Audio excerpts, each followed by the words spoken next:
Angie Craig from Minnesota. She, of course, serves as the ranking member of the House Agriculture Committee. She is also running for Senate. So I welcome you to the broadcast. We're going to get to the issue about the beef, but I do want to start on the government shutdown because the House still out of session. What are the conversations you're having with your colleagues? Is there any hope that a level of bipartisanship will prevail anytime soon?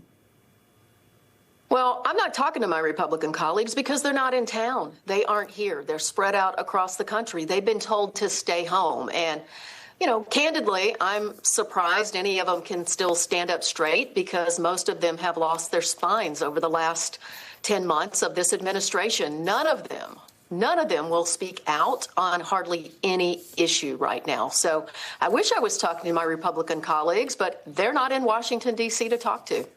Is there any discussion about Democratic leadership trying to get a conversation going with the president himself? It has been suggested that he would be the one that could end this shutdown in a matter of hours or days. The president needs to get back to the negotiating table with Democrats and Republicans. We are here. We're working. We're ready to sit back down with this administration to get the government open. And so the best way to pay our troops, the best way to get TSA workers paid is to come back to the table and let's get the government open. Minnesota is going to see our premium increases, open enrollment on November 1. So when I think about what's happening back home with many of my farmers and ranchers, which I know we're going to talk about, 27% of America's farmers and ranchers are on the ACA. And I've got a family in Minnesota whose costs are going to go up, their premiums from about $4,000 a year to $27,000 a year as a result of the ACA tax credits expiring. So they need to get back to the table and work on behalf of America's farmers and ranchers and working folks across this country. That's going to be tough news to get a week from Saturday when those open enrollments begin. But let's move to the president's plan to import beef from Argentina. As you sit on the Agricultural Committee, you represent, as you've mentioned, a lot of farmers in your district. So what impact would this have on your constituents? What are you hearing from them about it?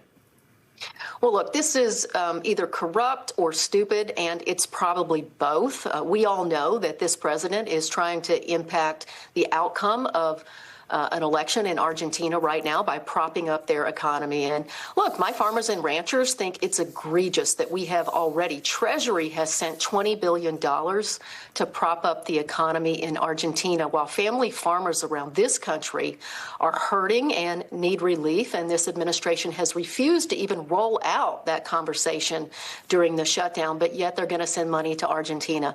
The beef price issue has really roiled farm country over the last week throughout Minnesota and this country. I mean, the president lecturing cattle ranchers on beef pricing in this country. You know, Argentina, we have a trade deficit with Argentina that has just, been incredible. Think about this.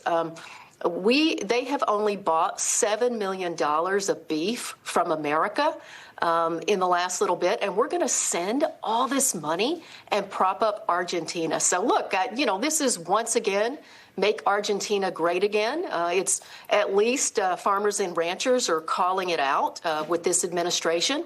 And at the end of the day, this president, as well as his ag secretary, needs to stop telling America's farmers that they love them, and they need to start acting like it. Okay, I must ask you about the president's ballroom construction project, which is obviously now underway. We're going to show some images of the East Wing demolition. It has drawn so much criticism, from the visuals to the timing of the demolition, and also destroying historical property without consultation with either Congress or the White House Historical Society. What questions do you have, Congresswoman, about what is happening here and why now?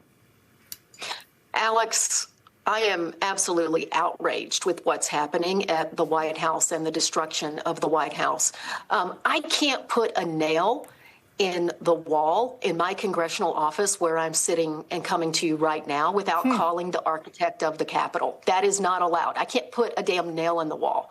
And so to have the president, without consultation, literally desecrating the White House and to put up a structure that is going to be much larger than the entire White House, I can't think of anything that is a metaphor more fully for the destruction that's being caused by this administration. And look, I think Congress has a role here, but like everything else, my Republican colleagues are not speaking out. They're not stepping up. They're not willing to push back to this president. And instead, they're going to, a concrete jungle that is now the White House lawn, and they're having lunch and celebrating with this president. So, I just think that, whoever is our 2028 nominee ought to make it a priority. And we ought to make the damn companies who have built it tear it back down and restore the White House to its